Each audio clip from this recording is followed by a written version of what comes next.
Hey everybody, welcome back to Megan's Table. Today I'm going to be making my world famous honey white bread. Okay, it's not world famous yet, but it will be. Your family will love it. My family loves it. And when they come in town, they always ask me to make it for them. So, let's get started. My KitchenAid or the Bosch if I'm doubling the recipe, but you can for sure make it by hand. This just makes it a little easier. So I'm going to put my dough hook on. I've got some water running to get it warm. And I'm going to start with 4½ teaspoons of yeast, which would be one of the yeast packets if you buy it by the packet.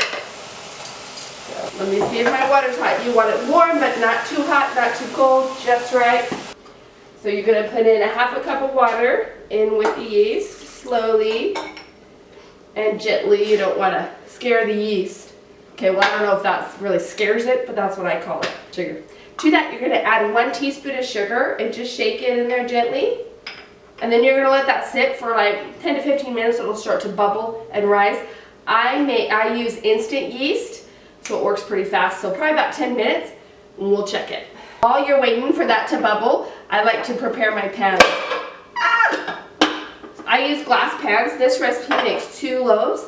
Glass, I feel like it just cooks more evenly and it cooks better. So I'm just going to go ahead and spray them with non-stick cooking spray.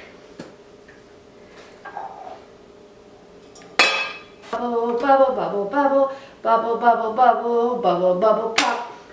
As you can see, it is starting to bubble up and get all that bubbly yeast action going on. So we're going to go ahead and move forward. So now I'm going to go ahead and add in my milk, my melted butter, and my honey. I have the butter melted but cooled slightly, and my milk is warmed up. You want everything warm so that it doesn't, again, like I said, scare the yeast. So we'll go ahead and add in 1½ cups of milk, 6 tablespoons of melted butter, 1½ tablespoons of honey. So I like to spray my tablespoon.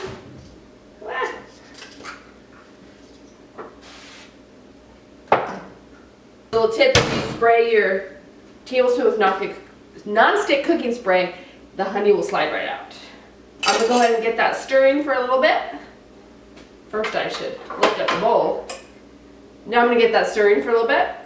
And while that's going, prep the rest of my ingredients. The total amount of flour is about 5 to 6 cups. We're going to start with 3. So I'm going to add in my 2 beaten egg yolks, just the yolks.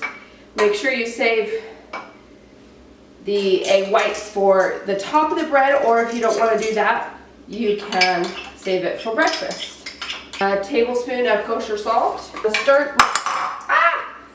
Like I said, I'm going to start with 3 cups of flour.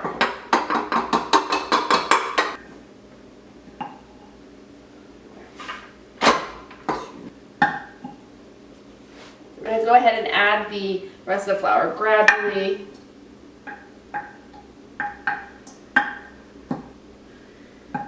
That was 3 cups, so 4, and I'll get 5 ready. It takes about 5 to 6, as with all bread recipes. It kind of depends on the weather, you know, swap gas off of Venus, I don't know. Go ahead and get that stirred, and you kind of like have to watch it, and when the dough starts pulling away and it doesn't stick to the sides of the bowl, then you know it has enough flour. Once you have enough flour, go ahead and let it knead for about 8 to 10 minutes. So as you can see, it is not sticking to the bowl, and the bowl looks pretty clean on the bottom. So we'll let it sit like this for 8 to 10 minutes, and let it knead like this for 8 to 10 minutes. It went ahead and I went ahead and let it knead for several minutes. So now we need to let it rise. So I do 2 rises, and the first rise I just do right here in the bowl. So I'm going to let it rise in a warm spot, as warm as you can find in your house right now. In the summer, I will even put it in my garage for a little bit. And let it rise for about 45 minutes. I have instant yeast again, so normally I would do an hour with regular yeast, but with instant yeast I'm going to do 30 to 45 minutes, and then I'll show you what we do. So my dough has risen about 45 minutes, actually almost an hour. It is light and fluffy. You're going to just punch it down, and then I'll show you how I knead it.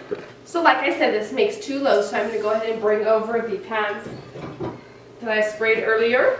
And if you didn't use a KitchenAid at this time, you may want to hand knead it a little bit, but because I used a KitchenAid, that did all the work for me.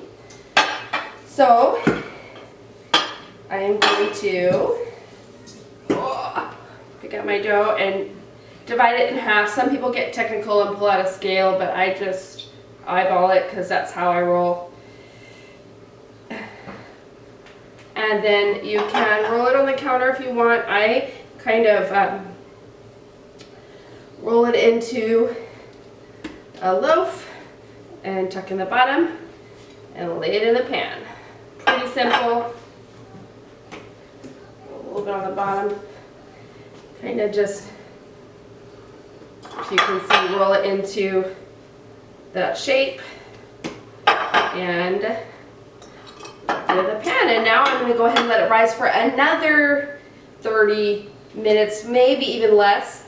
While it's rising, I'm going to go ahead and preheat my oven to 350 degrees. So I'm going to go ahead and take this off. As you can see, they're not totally above the pan, but we are going to go ahead and bake them at 350 degrees for 30 to 40 minutes, depending on your oven, and they will continue to rise in the oven.